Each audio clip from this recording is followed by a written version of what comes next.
Oleh karena itu, ini ajaran yang sangat mulia dari Rasulullah. Wasilul arham, hei saudaraku Madinah, yuk rukun, rukun, rukun. Kalau kemarin kamu bertikai tentang suku, sekarang wasilul arham pada rukun.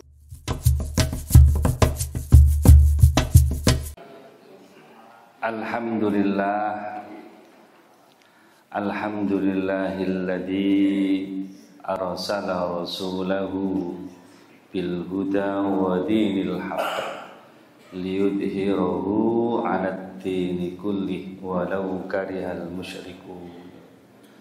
Asyhadu an la ilaha illallah wahdahu la syarika lah wa asyhadu anna Muhammadan abduhu wa rasuluhu la nabiyya ba'dah. Allahumma salli wa sallim ala nabiyina Muhammad wa ala alihi wa ashabihi wa man tabi'a millatahum ila yaumil qiyamah. Amma ba'd.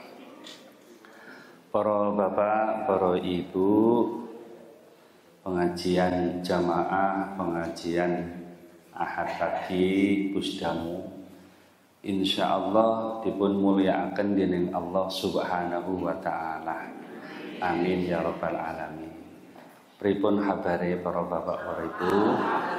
Alhamdulillahirabbil alamin. Semoga Allah yang telah memberikan tambahan umur kita ini, umur kita pastikan insya Allah berkah. Salah satu buktinya adalah bahwa pagi ini atas taufik Allah, atas izin Allah, waktu kita gunakan, kita manfaatkan untuk thalabil ilmi, yaitu mencari ilmu. Mencari ilmu itu bukan hal yang ringan, bukan hal yang biasa, tapi mencari ilmu itu hal yang dahsyat sekali. Karena apa? Karena mencari ilmu itu bisa memudahkan kita untuk melebet swarginipun Allah Subhanahu wa ta'ala. Man salaka tariqan yaltamisu fi ilman sahalallahu lahu jannah.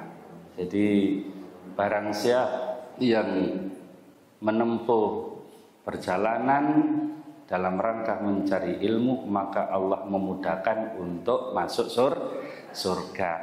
Artinya semakin kita sering mencari ilmu, maka semakin mudah insya Allah kita masuk surga. Jadi kula mboten gumun kali bapak-bapak ibu-ibu sing wonten mriki. Jam 7 pengajian, nggih kan? Mangke jam 8 niku nggih wonten pengajian teng mriki nggih ya.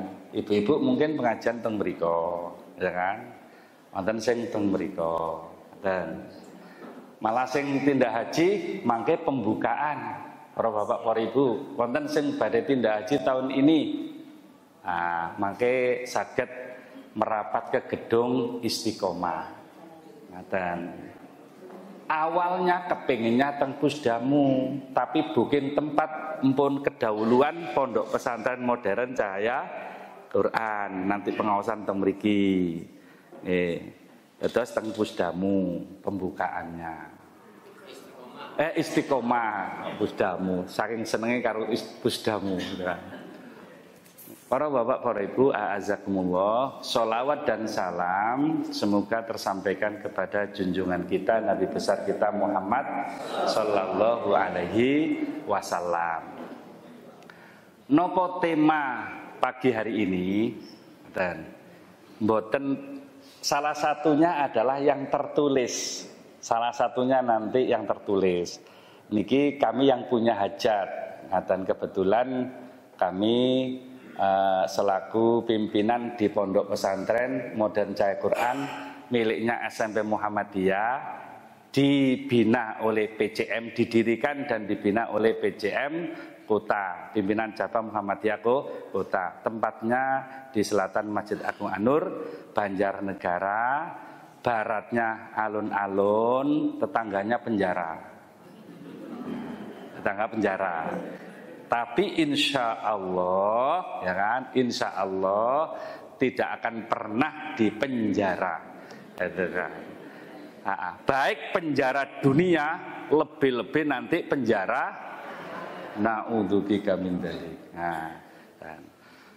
Temanya adalah 4 wasiat Rasulullah pertama di Madinah. Pak Bu ngapunten sangat.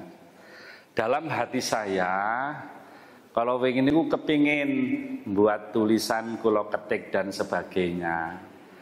Tapi nyuwun ngapunten, begitu mau ngeprint inna lillahi wa inna ilaihi rajiun, printnya mati. Ya, Pak Ali tengen kula ngiyataken wis diprint durung. Pak Ali ngerti fisike niku, Pak Ali kelap-kelip niku sakaratul maut. Tadi printnya mboten saged. Tapi mboten napa-napa, insyaallah lain wekdal kita buatkan nggih menika lembaran-lembaran. Mau menggunakan LCD, ngeten nggih. Niki nggih LCD-nya lagi sakit. Layarnya nggih mboten, ini wonten. Nggih sakniki sewontene nggih insyaallah. Jadi ada 4 nasihat Rasulullah wonten Madinah. Dan itu sebagai landasan Rasulullah membangun Madinah yang begitu hebat. Yang dulunya Yasrib, kumuh dan berantakan, akeh penyakite, masyarakatnya sering padu, kemudian menjadi Madinah Munawwarah, kota yang bersih, masyarakatnya damai, sejahtera, banyak orang Indonesia menggandrungi, seneng banget kepengen teng Madinah. Itu tidak lain adalah karena perjuangan Rasulullah dan para sahabatnya. Napa 4 wasiat dan para bapak, para ibu, a'azakumullah. Ini ada skenarionya, ada ceritanya. Mengapa Rasulullah memberikan wasiat 4 ini, dan itu ada cerita. Ceritanya ngeten. Ada sahabat yang bernama Abdullah bin Salam. Wonten sing asmane Abdullah bin Salam? Wonten kan? Nek Abdullah wonten Salam. Nek Abdullah bin Salam. Abdullah hamba Allah, bin anak, Salam nama orang. Nek teng kauman itu, ya kan? Nek teng kauman nama Zainul Abidin niku cuma setunggal tok til niki tiange. Mboten enten sanes mboten enten. Betul kan? Dan nek tenggene Gayam wonten namine Pak Umar mboten? Pinten jumlahe? Ya, jumlahe setunggal kan? Nek teng Arab satu kampung niku bisa nama Umar niku 30, Pak. Ayo.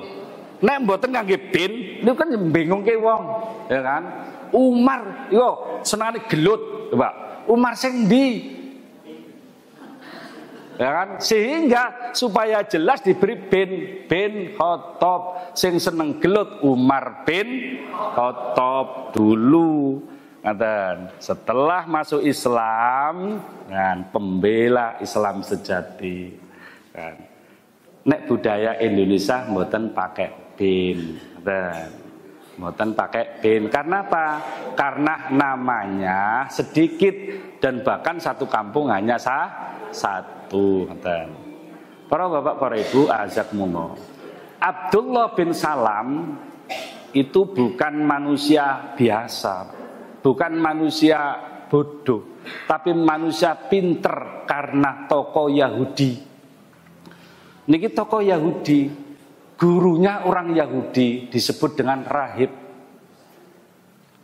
Jadi pinter tentang Taurat. Dan Abdullah bin Salam termasuk orang Yahudi, tokoh Yahudi, guru Yahudi, rahib yang golongan kanan.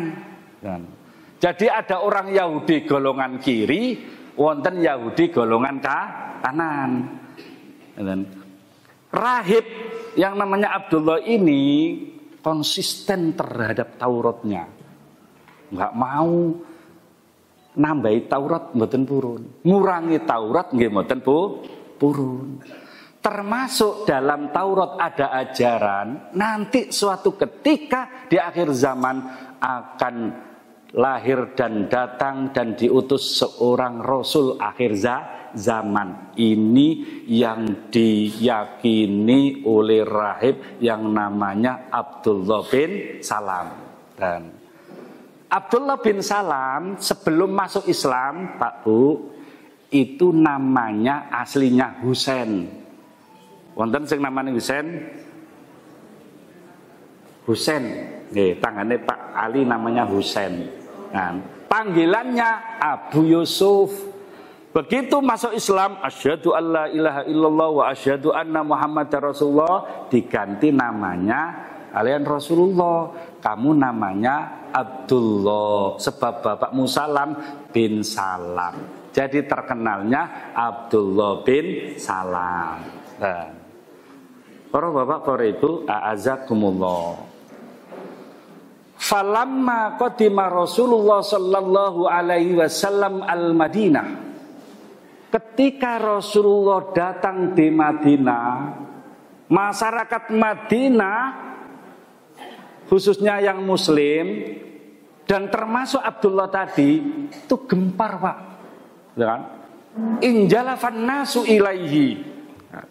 Jadi manusia-manusia saudara muslim Madinah pada waktu itu begitu mendengar Rasulullah datang di Kubah, niku berlarian ingin menemui Rasulullah sambil mengatakan qadima Rasulullah, qadima Rasulullah, qadima Rasulullah. Pak, coba kita bayangkan, Pak, psikologisnya. Wong kampung, ya kan, kedatangan seorang Rasul. Lah wong kampung kedatangan artis mawon nyun sewune, dibelani orang mandi, ya kan, orang sempat ganti pakaian, lari kepengin ketemu artis. Ini orang kampung, sudah ngerti ceritanya seorang Rasul yang luar biasa, terus kemudian datang nyun sewune, lari. Niku bahasanya injalafan nas, beneran. Injalafan nas, bukan masa, bukan, tapi injalafan nas. Jadi datang dengan berlari, saking semangatnya kepingin ketemu seorang Rasul yang selama ini dia yakini sebagai Rasul. Nah, pun ngerumun, menghadap Rasul semuanya. Tadi Abdullah belum masuk Islam, Pak. Ya kan? Abdullah itu masih namanya sinten wau? Sinten? Abu Yusuf. Nama aslinya Husain, panggilannya Yusuf. Si Yusuf ini penasaran. Di samping itu si Yusuf juga kepingin sekali ketemu Rasulullah karena sudah diceritakan dalam Taurat. Fajitu finnasi li anduro wajah Rasulullah, ya kan? Saya itu, nah ini cerita dia. Saya itu datang juga ke kerumunan manusia itu dan saya kepingin langsung menatap wajah Rasulullah. Nah, pengakuannya apa? Falamma istabattu wajah Rasulullah, kan? Araftu wajahahu laisa biwajhin kadhib. Dikala saya natap wajah Rasulullah Muhammad dan betul-betul saya tatap wajahnya itu, nggak ada sedikit pun sifat pembohongnya. Ya Allah. Sinten sing ngendikan wau, Pak? Sinten? Yusuf. Yusuf wau muslim mboten? Dereng muslim. Tapi hatinya bersih. Dia rahib. rahib yang betul-betul beriman kepada Allah Subhanahu wa taala, mengamalkan Injil. Mata batinnya sangat cerdas sekali begitu melihat pancaran Rasulullah. Dia menebak ini enggak sembarangan orang. Ini orang hebat, ini orang luar biasa. Ini orang bukan pembohong, ini pemimpin yang luar biasa. Nah, pada waktu itu kemudian datang kepada Rasulullah mengucapkan syahadat asyhadu alla ilaha illallah wa asyhadu anna Muhammadar Rasulullah. Wa kana awwalu tatakallama bihi angkola. Dan yang pertama diucapkan oleh Rasulullah untuk mendidik, untuk memberikan penguatan batin dan pikiran masyarakat Madinah, yang diucapkan Rasulullah isi 4 wasiatnya. Yang pertama adalah ya ayyuhan nas, hai manusia. Pak, Bu, Rasulullah itu sangat cerdas dan sangat mengetahui metodologi dakwah yang terbaik. Karena masyarakatnya heterogen, ada Yahudi, ada Nasrani, kemudian ada Muslim juga. Maka Rasulullah menggunakan panggilan ya ayyuhan nas, hai saudara-saudaraku sesama manusia. Bukan ya ayyuhal mu'minun. Rasulullah tidak mau egois. Rasulullah tidak mau egois, menang sendiri atau merangkul saudaranya Muslim, tapi memukul orang-orang Yahudi dan Nasrani. Rasulullah tahu persis bagaimana dakwah yang terbaik. Kata-kata nas itu kata-kata merangkul, sama-sama manusia. Hai saudara-saudaraku yang sesama manusia. Perhatikan, afsus salam, sebarkan perdamaian. Pak, Bu, Rasulullah nggak ngajak apa-apa dulu, tapi apa? Ngajak damai, memperkenalkan aku itu orang Islam, aku itu Rasul bagi orang-orang mukmin. Aku ngajak perdamaian. Afsus salam, sebarkan perdamaian, sebarkan salam, ucapkan salam. Itu yang dinasihatkan Rasulullah kepada orang-orang Madinah pertama kali. Pak, Bu, zaman sekarang nyun sewune, pembiasaan salam bagi orang Islam sangat rendah sekali. Nggih mboten? Coba panjenengan pinanggi suami dalam sehari berapa kali? Bisa hitungannya 50 kali. Salamnya berapa kali? Oh, ngaku mawon. Sampai mboten ngaku, ya kan? Dosa. Nggih kan? Nggih kan? Rendah sekali. Sing ngomong iki latihan juga, ya kan? Sering lupute juga gitu kan? Ya Allah Gusti. Padahal Rasulullah afsus salam, niatnya Rasulullah sebar salam di keluarga, sebar salam antar tetangga, sebar salam antar teman, sebar salam antar nyun saune partai, ya kan? Sebar salam, gitu kan? Rendah sekali. Padahal ini perintah Rasulullah. Perintah Rasulullah sesungguhnya perintah Allah. Dengan wa ma yantiku anil hawa in huwa illa wahyu yuha. Pak, Bu,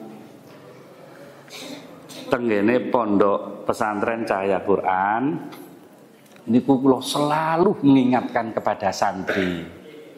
Nduk, santri-santri sing cantik-cantik, jok kelalen yo, nek ketemu ustad, ketemu ustadzah, ketemu orang tua, ketemu tamu, uluk salam, assalamu alaikum. Sering saya ingatkan seperti itu. Akhirnya apa, Pak? Kula panen. Napa panennya? Setiap ketemu kula diberi salam. Oh, Pak, geruduk lima langsung siji-siji. Assalamualaikum Ustaz. Assalamualaikum. Salam Ustaz. Assalamualaikum. Salam Ustaz. Gitu kan. 20 teko. Nggak mau bareng-bareng. Setiap salam. Nanti begitu masuk kelas, keluar lagi, ketemu lagi, salam lagi. Assalamualaikum Ustaz. Waalaikumsalam. Wah, panen temenan gitu ya. Tapi nggak apa-apa. Rasanya ayem banget, Pak. Kan artinya gini, Ustaz, selamat ya Ustaz. Bahagia ya Ustaz. Sejahtera ya Ustaz. Pagi, siang, sore, selamat. Kamu juga, waalaikumsalam. Coba, seandainya keluarga seperti itu memahami betapa pentingnya salam, dahsyat. Orang Islam sering menyebarkan salam juga dahsyat. Tapi anehnya nyun sewu ini sangat rendah sekali kita mengamalkan sunnah Rasul yang namanya salam.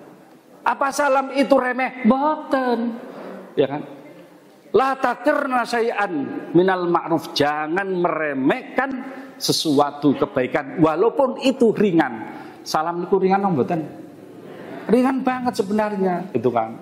Tapi menjadi abot kalau enggak pernah mengucapkan salam, ya. Mengucapkan salam itu berat padahal matinya. Lah, engko disok dikira sok muslim, dikira sok alim. Padahal qaulun ma'ruf sedekah. Ucapan yang baik termasuk doa itu adalah sedekah. Pak Bu, wasiat ini mari kita gugah kembali. Kita tanamkan dalam diri kita. Mari kita biasakan untuk mengucapkan salam. Benten saestu suami, istri, ya kan, saling mengucapkan salam. Nanti pasti ada perubahan. Ada perubahan. Assalamualaikum, waalaikumsalam. Rasanya enak sekali, betul kan? Alhamdulillah saniki pun dibiasakan nek ceramah-ceramah dibuka dengan Assalamualaikum warahmatullahi wabarakatuh. Orang muslim saja juga ikut salam. Cuma kadang-kadang saudara kita kebablasan, dadak ditambahi Assalamualaikum warahmatullahi wabarakatuh, dijawab. Kemudian ditambahi om, bapak, le gitu para gitu kan ya. Ya Allah, cukup ya kan. Itu salam udah cukup, salam yang luar biasa itu. Assalamualaikum warahmatullahi wabarakatuh. Itu sudah selamat agama, selamat harta, keluarga, anak, kemudian pekerjaan, ya Allah. Para bapak, para ibu, azakumullah, pun wasiat yang pertama, mari kita belajar dipraktekkan dalam, nah, tetap tetangga, nah, kemudian teman dan lain sebagainya. Kemudian yang kedua, nasihat Rasulullah. Wa'at imut ta'am, kamu memberi makan, ya kan? Berarti memberi makan itu penting banget, dahsyat banget, sehingga Rasulullah itu meletakkan setelah salam. Dan ini sebagai pondasi dari pembangun, yaitu Madinah. Memberi makan, yang kaya memberi makan. Kalau memberi makan orang kaya, pikantuk mboten? Pikantuk mboten? Pikantuk, niku hukumnya sunnah. Nah, kalau orang miskin di hadapan kita, wah niku wajib niku, ya kan? Kalau orang kaya sunnah, ya kan? Misalnya Pak Idris medaya dengan jenengan, kebetulan ada duren, kemudian diberikan, lah niku sunnah, gitu kan? Ulah Pak Idris sugi kok disuguhi, ngeten. Mboten. Ini masalahnya memberi makan itu ibak Rasul, gitu kan? Ibak Rasulullah Shallallahu Alaihi Wasallam. Boleh memberikan makan kepada orang kaya dan utamanya kepada orang miskin yang sangat membutuhkan. Sehingga sampai kalau ada orang Muslim cuek memberi makan dan tidak mendorong untuk memberi makan, maka tanda-tanda orang itu adalah mendustakan agama. Ara'aital ladzi yukadzibu biddin. Tahukah kamu siapa yang mendustakan agama? Fadzadzikal ladzi yatu'ul yatim, yang menggadek anak yatim. Nah. Kemudian selanjutnya fadzadzikal ladzi yatu'ul yatim wala yakhuddu ala ta'amil miskin, dan dia yang tidak mendorong untuk memberi makan kepada orang miskin. Jadi dikit dahsyat, memberi makan luar biasa. Bahkan para bapak, para ibu, a'azakumullah, kan? Abu Lahab, kan? Itu diingatkan oleh Allah Subhanahu wa Ta'ala. Kalau kamu cari Tuhan, itu cari Tuhan yang bisa memberi makan dan minum. Karena pentingnya makan.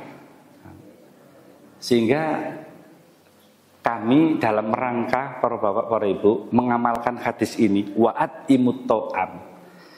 Kami di Pondok Cahaya Quran itu setiap bulannya Pak Bu memberikan makan santri dan ustadzanya itu 4.770.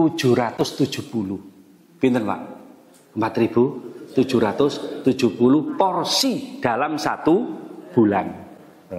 4.770 porsi dalam satu bulan.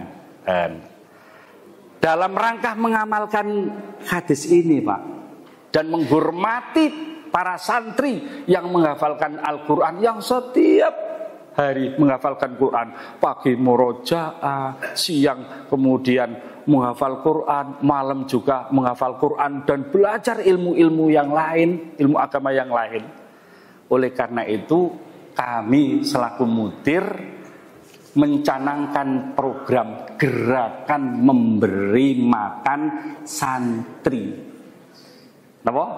Gerakan memberi makan santri. Loh terus berapa? Kalau memberi makan santri itu berapa? Ya kan? Boleh 10 porsi, boleh 20 porsi, boleh 30 porsi. Yang penting istiqomah. Ya kan? Daripada 1000 porsi tapi nggak istiqomah, lebih baik 10 porsi tapi istiqomah setiap bulan. Terus wonten taken, lah terus dimasakkan teng dalem, mboten usah repot-repot. 1 porsi itu harganya 4.000. Niku larang napa mboten? Loh, 1 porsi makan kok 4.000 sih entuk nopo? Pak Bu, santri latihan masak nasi, dapur memasakkan lauknya. Dan setiap makan lauknya itu 4.000. Jadi gerakannya memberi makan santri. Oleh karena itu para bapak para ibu, bagi saudara-saudara kita, baik yang dari pimpinan PCM maupun ranting maupun warga Muhammadiyah khususnya, atau selain orang Muhammadiyah yang memberi makan santri, baik itu 10, maka kami akui menjadi keluarga besar Cahaya Quran. Kami akui menjadi keluarga besar Cahaya Quran dunia akhirat, dan mudah-mudahan mendapatkan keberkahan dunia akhirat. Supaya lebih yakin lagi, kami mempersiapkan sertifikat, tapi mboten payu teng BPD lho Bu. Ya. Sertifikat ucapan terima kasih yang isinya alhamdulillah matur nuwun Pondok Pesantren Cahaya Quran memberikan ucapan terima kasih kepada si Fulan karena telah mensukseskan gerakan memberi makan santri, dan kami akui sebagai keluarga besar Cahaya Quran. Mudah-mudahan sebagai amal jariah dan meraih berkah dunia akhirat bersama, diselamatkan dari api neraka, masuk surga bersama-sama. Dan teng mriki wonten hadis sebagai kenang-kenangan hadis yang saya bacakan itu. Pak Bu ingkang minulya, bangun pondok, yang kepengen nggak ada pondok napa mboten? Pengen nggak ada pondok napa mboten? Pengen kan? Nyun sewune. Membangun pondok tidak harus miliaran. Ya. Nggak ada semiliar? Wong 500 B nggih Bu, itu kan? Tuh kan. Nggak harus miliaran, nggak harus ratusan juta. Cukup 10 porsi. 10 porsi berarti pinten? 40. 40. Ya kan? Empun nggak ada sertifikat bisa mengakui niku pondok panjenengan. Ya kan? Insya Allah ke depannya Pak Bu, 3 tahun yang akan datang, pondok ini akan menjadi kebanggaan Pondok Banjarnegara, tidak hanya Muhammadiyah. Niki milik EPCM. Dan sebentar lagi insya Allah mau beli tanah di utaranya Masjid Agung Anur Banjarnegara, cadangan untuk nanti perlu luasan. Dan banyak orang yang mengatakan seperti ini, lah SMP atau pondok tempatnya ciut atau sempit. Pak, Bu, a'azakumullah. Ternyata banyak pondok-pondok yang iri dengan pondok Cahaya Quran. Mengapa? Kalah besar masjidnya.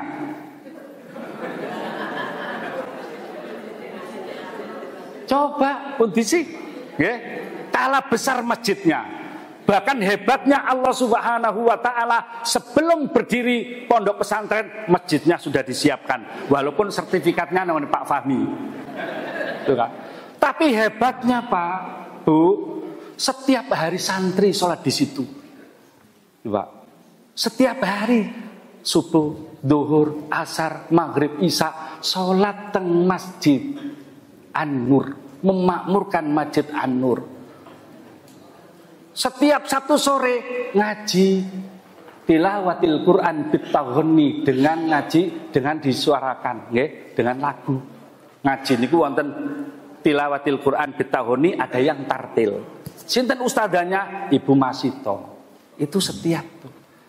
Di kala Masjid An-Nur mengadakan program nggih menika pelayanan kesehatan gratis, pesertanya terbaik dari Cahaya Quran, semua datang karena badannya wonten sing gatel, wonten sing sakit gigi, wonten sing nyun sewune. Ya Allah gitu kan. Mbak, luar biasa itu kan. Pengajian malam Rebo, Pak. Niku ngoten. Pondok Cahaya Quran memakmurkan masjid. Memang artinya seperti itu. Pondok harus bisa memakmurkan masjid, masjid juga harus bisa memakmurkan pondok, pondok harus bisa memakmurkan kampung, kampung harus bisa memakmurkan masjid. Jadi saling sinergis. Pak, Bu, a'azakumullah. Niku pondok panjenengan. Ya. Niku pondok panjenengan. Ya. Setiap orang berhak untuk ngakui niku. Niku pondok panjenengan. Napa melih nyun sewune insyaallah panjenengan semua warga Muhammadiyah. Niku pondok panjenengan. Ya kan? Ampun ketinggalan 4 tahun 5 tahun yang akan datang, insya Allah pondok ini akan menjadi kegembiraan bagi pondok pesantren, bagi masyarakat Banjarnegara. Pertama ini muridnya 10 Pak, gratis semuanya, nggak bayar, ya kan? Sampai sekarang. Kemudian yang kedua 16, tahun kedua, tahun ketiga 20 Pak. Niki tahun selanjutnya insya Allah 40. Sekarang yang sudah daftar 7 Pak. Nih, sekarang lagi perbaikan lingkungan dan sebagainya. Mudah-mudahan tahun besok sudah bisa membangun lagi. Terus gitu. Karena apa? Banyak motivasi dari teman-teman lain. Kalau pondok di jantung kota sampai tidak maju, masya Allah, ada apa? Gitu kan? Ini tidak bisa dilakukan untuk 1 orang, 3 orang. Ini kewajiban kita bersama. Mari kita wujudkan impian pondok Cahaya Quran yang bercahaya dan menjadi kebanggaan masyarakat Banjarnegara dan warga Muhammadiyah. Para bapak, para ibu, a'azakumullah. Nek panjenengan tadi kalau sudah menjadi warga nyun sawune keluarga besar Cahaya Quran, yang kedua, setiap hari panjenengan didoakan santri, Pak. Ya Allah, keluarga besar Cahaya Quran Gusti, PDM, PCM, PRA, PRM, pengurus, ustadzah, ustadz, kemudian semua donatur ya Allah, diparingi keluarganya berkah, sakinah warohmah, rizkinya lancar, kemudian mati husnul khotimah, dan jauhkan dari api neraka, masuk surga bersama-sama. Setiap hari didoakan, apalagi hari Kamis dan hari Senin. Hari Kamis itu ada pengajian menjelang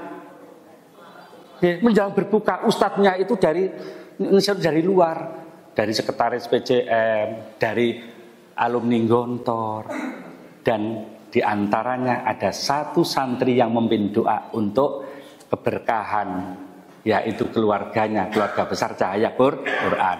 Yang ketiga Pak, setiap 5 bulan sekali ada pengajian keluarga besar Cahaya Quran. Kadang-kadang di pusdamu, kadang-kadang di masjid.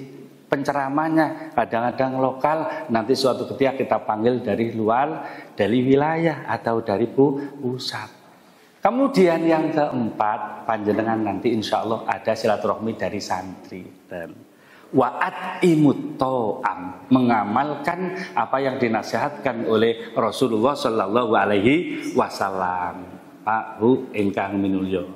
Sebenarnya hari ini tadi malam saya sudah kontak sama Bu Yani. Bu Yani nggih pengurusnya, bendaharanya putranya Pak Ali, Pak Mubashir Ali, Mbak Konata nggih. Dan mangke sinten ingkang luber rezekinya, kemudian mendapatkan anugerah Allah, monggo bisa bergabung di Pondok Pesantren Cahaya Quran. Hubungi mawon Bu Yani, Bu Yani dihubungi. Sebenarnya hari ini mau kami bagikan selebaran, tapi tadi printnya innalillahi wa inna ilaihi rajiun. Kirang 20 menit. Yang ketiga, nasihat Rasulullah. Nasihat Rasulullah adalah wasilul arham. Wasilul arham. Wasilu itu sambung, al-arham kasih sayang. Yang sudah berkasih sayang diperkokoh. Yang setengah retak disambung, apalagi yang putus. Dan yang sudah kokoh jangan sampai putus. Apapun alasannya, jangan sampai memutuskan silaturahmi. Napa bahayanya? La yadkhulul jannah qati'ur rahmi. Enggak akan masuk surga orang yang memutuskan persaudaraan. Apapun masalahnya, jangan sampai memutuskan silaturahmi. Urusan bupati, ya ampun, ya kan? Jangan gara-gara bupati kemudian kita putus silaturahmi. Urusan bisnis, ya silaturahmi itu sangat penting sekali. Karena ini akan membahayakan hidup kita baik di dunia nopo meleh di akhirat. Saat-saat ini Pak miris sekali. Banyak orang yang gampang dengan mudahnya untuk memutuskan silaturahmi. Seakan-akan mengatakan enggak masalah. Dengan saya memutuskan silaturahmi enggak masalah, masuk penjara tak lakoni. Ya kan? Baru-baru ini ya di Banjarnegara ada istri yang sudah lama dicerai sama suaminya. Suami minta rujuk, tapi istri tidak mau, marah. Suaminya pagi-pagi datang ketok pintu, keluar dia si calon mantan istri itu, disaksikan anaknya, langsung ditunjuk. Ya Allah, memutuskan silaturahmi, kan? Baru-baru ini juga ada seorang ibu muda melahirkan, mungkin hubungan yang tidak resmi, kemudian lahir karena malu, anaknya kemudian diletakkan di kamar mandi. Suaminya ketahuan, suaminya mengetahui, anaknya dibunuh sama tadi ibunya, memutuskan silaturahmi. Nah, mari kita menyambung silaturahmi. Suami istri yang sudah harmonis diharmoniskan lagi. Keluarga yang sudah harmonis diharmoniskan lagi, dan minta kepada Allah, Rabbana hab lana min azwajina wa dzurriyyatina qurrata a'yun waj'alna lil muttaqina imama. Dengan keluarga yang sakinah itu di surganya Allah Subhanahu wa ta'ala. Kalau keluarganya enggak sakinah, berarti itu ada masalah. Bisa saja yang laki-laki egois, yang perempuan sombong. Bisa saja yang istri egois, kemudian yang suami sombong, sama sombongnya. Nah, harusnya saling memaafkan. Tidak ada yang sempurna. Setiap orang punya kelemahan. Dume, seorang istri gajinya lebih banyak, kemudian suami dibanding sakit mboten. Nah, Mas, itu tetanggamu coba kan berhasil kan? Pak Roy kan berhasil itu coba. Dan jenengan pripun? Coba sakit Pak. Laki-laki kalau dibanding-bandingin sakit, perempuannya dibanding-bandingin sakit mboten? Malah tambah sakit, itu kan. Nggih. Pun. Wasilul arham ini penting sekali, kan? Seringkali kita di dalam berorganisasi itu seringkali ada perbedaan. Nggih mboten napa-napa, yang penting lisan boleh berbeda, tapi hati jangan pernah berbeda. Al muslimu akhul muslim, innamal mu'minuna ikhwatun. Kalau ada yang bertikai jangan dikompori, tapi diislahkan. Diislahkan. Karena nanti kita akan bertanggung jawab di hadapan Allah Subhanahu wa taala. Para bapak, para ibu, a'azakumullah. Silaturahmi adalah penting sekali. Keutamaannya banyak sekali. Di antaranya nambahi umur, nambahi rizki. Dan rizki tidak harus berbentuk materi. Bisa rizki berbentuk ilmu. Bisa rizki berbentuk ilmu pengetahuan. Bisa rizki itu berbentuk doa, macam-macam. Oleh karena itu, ini ajaran yang sangat mulia dari Rasulullah. Wasilul arham, hei saudaraku Madinah, yuk rukun. Kalau kemarin kamu bertikai tentang suku, sekarang wasilul arham pada rukun. Dan memang sebelum Rasulullah pindah ke Madinah, ya Allah Pak Bu, sing jenenge teng Madinah itu senangannya tukaran antar suku, kan? Suku Aus, Khosraj, kan? Bani Nadir, gitu kan? Saling mengunggulkan kelebihannya, saling mengunggulkan kekuatannya. Kalau salah satu dari anggota Bani itu dirugikan atau dicelakain, maka sukunya mesti ngeruduk ke kampung atau ke suku yang lain. Seperti itu. Tapi begitu Rasulullah hadir dan para sahabatnya dan memberikan ajaran yang baik tentang persaudaraan ditingkatkan, wasilul arham mulai reda dan semakin Islam semakin kuat. Hubungan Islam dengan Yahudi juga semakin membaik. Para bapak, para ibu, a'azakumullah. Kalau kita rukun, kita akan kuat. Kita akan kuat. Tapi kalau kita tidak rukun, ya seperti ini nasib kita. Ya seperti ini nasib kita.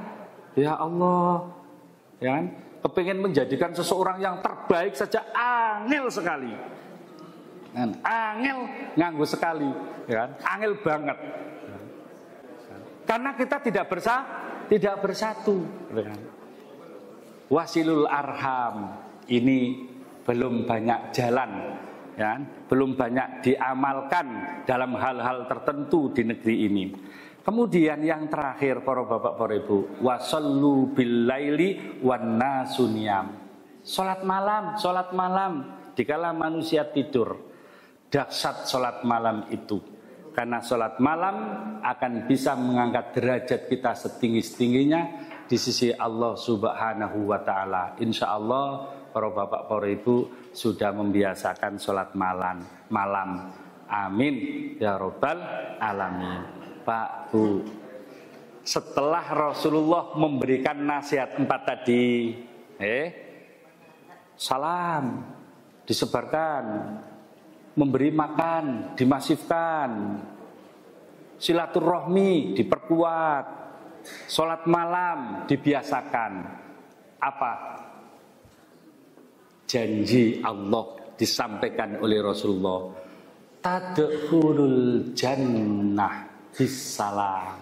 Kamu akan masuk surga dengan mudah. Ya. Kamu masuk surga dengan mudah. Artinya kalau dari 4 salah satunya ini kita tidak membiasakan, apalagi qati'ur rahmi tadi, wallahu a'lam bishawab. Tapi keempatnya ini kita biasakan, kita pertahankan sampai kita dipanggil oleh Allah Subhanahu wa taala. Insya Allah kita akan dimasukkan surga oleh Allah dengan mudah. Salam artinya mudah, tapi salam juga artinya sejahtera. Orang yang masuk surga mesti disambut dan diberi ucapan oleh para malaikat. Ucapannya sama. Salamun alaikum tibtum. Salamun alaikum tibtum. Sejahtera bagimu, kamu masuk surga. Atau salamun alaikum bima sobartum. Sejahtera bagimu karena kesabaranmu pada waktu kamu di dunia. Kamu sabar untuk mempertahankan keimananmu. Kamu sabar untuk berbuat baik kepada orang-orang, kepada saudaramu. Kamu sabar untuk mempertahankan tauhidmu. Kamu sabar untuk beribadah dan lain sebagainya. Mudah-mudahan para bapak, para ibu, kita telah diwasiati oleh Rasulullah tadi bisa meningkatkan pengamalannya. Insya Allah salam sampun monggo ditingkatkan. Insya Allah memberi makan sampun monggo ditingkatkan. Insya Allah wasilul arham sampun monggo ditingkatkan. Insya Allah sholat malam sampun monggo ditingkatkan. Siapa yang hari ini lebih baik adalah orang yang beruntung. Mudah-mudahan apa yang saya sampaikan ini bermanfaat bagi piyambak kula, bagi diri saya sendiri, dan mudah-mudahan bermanfaat bagi panjenengan semuanya. Mengatakan ingkang saged kala aturaken afu minkum. Assalamualaikum warahmatullahi wabarakatuh. Waalaikumsalam.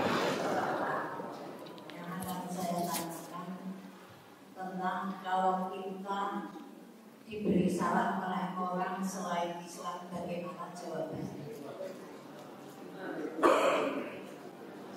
Dan assalamualaikum warahmatullahi wabarakatuh.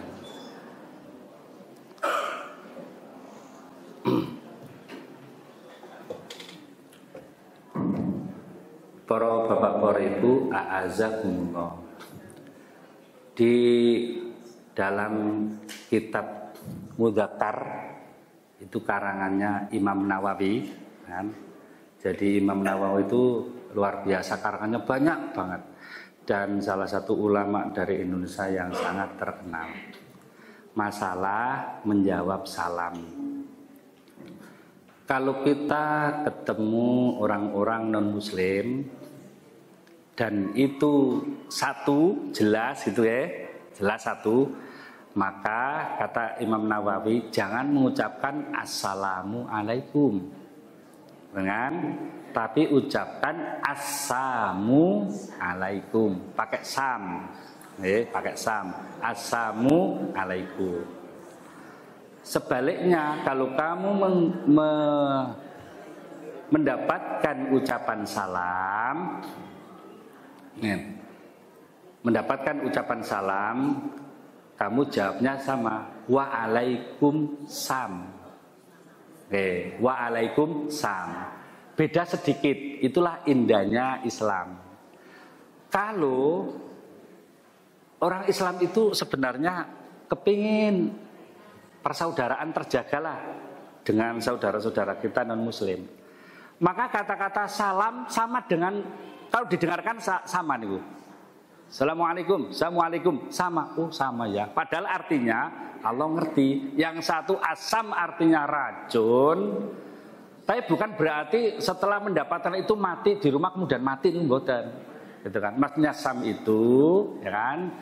Jadi itu racun. Mudah-mudahan dia mendapatkan hidayah. Kemudian kalau assalam artinya keselamatan. Tapi kalau kita berhadapan dengan banyak orang, ada muslimnya, ada non-muslimnya, ampun dua salamnya. Salam pertama, assalamualaikum warahmatullahi wabarakatuh. Salam kedua, assalamualaikum, betul. Langsung mawon salam pertama, assalamualaikum warahmatullahi wabarakatuh. Itu yang diterangkan oleh Imam Nawawi dalam sebuah kitab yang namanya kitab Mudzakkar. Mudah-mudahan wallahu a'lam bishawab. Sampun?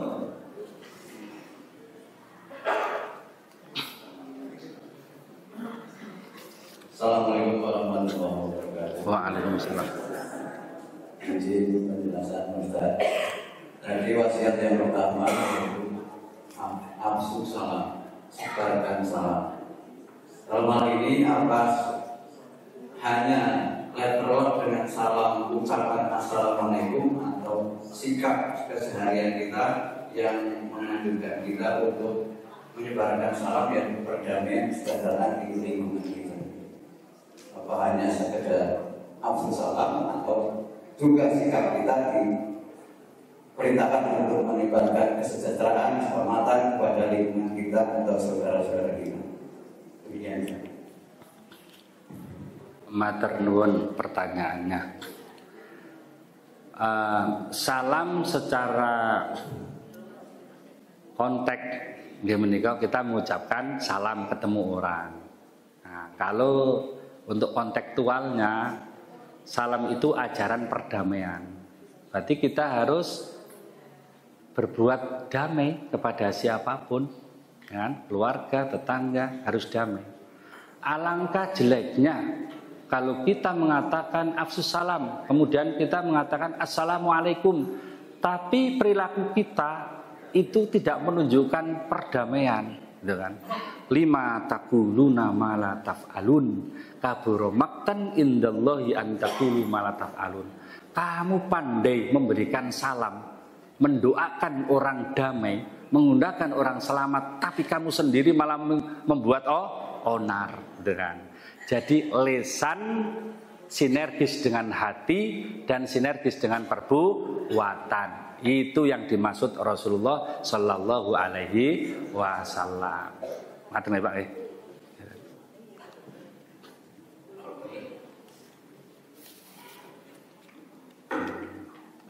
Assalamualaikum warahmatullahi wabarakatuh. Waalaikumsalam. Terima kasih telah memberikan langsung saja dan masih berkenaan dengan salam. Salam itu kan sebuah doa. Kan sebuah assalamualaikum warahmatullahi wabarakatuh.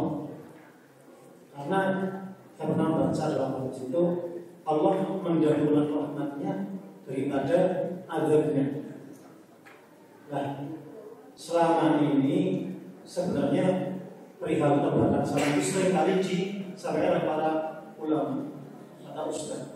Adalah hal ini kita itu ngaji itu kalau tidak dipraktikkan itu apakah akan dapat pahala begitu? Karena saya mengamati khususnya di pengajian ini jarang sekali saudara kita atau teman kita apabila datang bertemu dengan saudara yang situ ucap salam, betul-betul jarang sekali. Nah itu apakah itu dapat pahala begitu? Karena sering ngaji tapi tidak diamalkan. Terima kasih.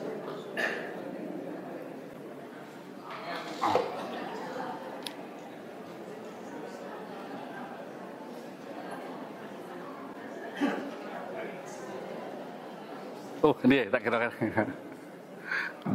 lah, niki jawabannya angel iki. Pak Bu azakumullah. Ngaten nggih. Memang yang diharapkan semua ustadz, semua kiai, apa yang disampaikan itu langsung dilakukan. Ya kan? Itu seperti itu. Tapi bagaimanapun juga yang namanya murid itu berproses, ya kan? Baik murid kecil maupun murid besar, gitu kan? Kan gitu. Nah, napa mau panjenengan misalnya besok nek kepanggih kula mboten salam lah, yo ora diamalke yo, gitu kan? Ada. Nggih monggo saling mengingatkan. Makanya ada watawasau bil haq, watawasau bil wasr. Yang biasa mengucapkan salam terus jangan berhenti. Nanti supaya yang tidak biasa menjawab salam. Pertama, tugasnya menjawab terus, ya kan? Tapi mudah-mudahan nanti naik kelas menjadi memberi salam. Tapi kalau saudara-saudara kita yang memberi salam lah, nyong dewe kan sing ngucapke salam sing liyane ra, sesuk ora salah. Lah ini malah seperti itu, saling mengingatkan. Termasuk tadi kita menyontohi mengucap salam, mengatakan, Pak Bu azakumullah. Terus ini kadang-kadang kita itu terpaku pada hukum. Hukum salam napa? Memberi salam. Sunnah. Lah niki kadang-kadang terus lah wong salam sunnah bae lah.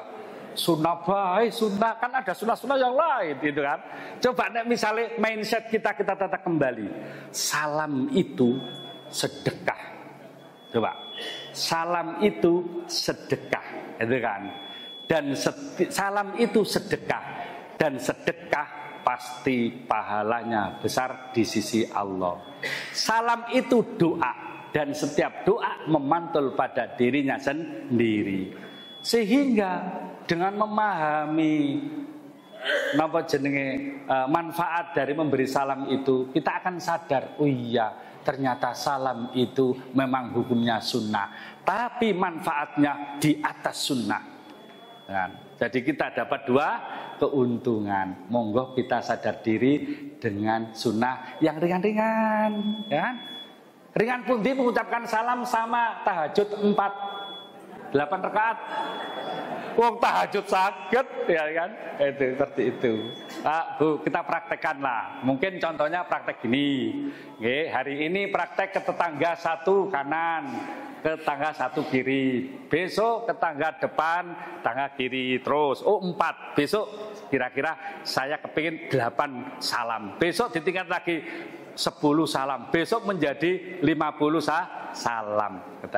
Tapi seperti itu kadang-kadang membutuhkan kesadaran diri. Mengatakan kali.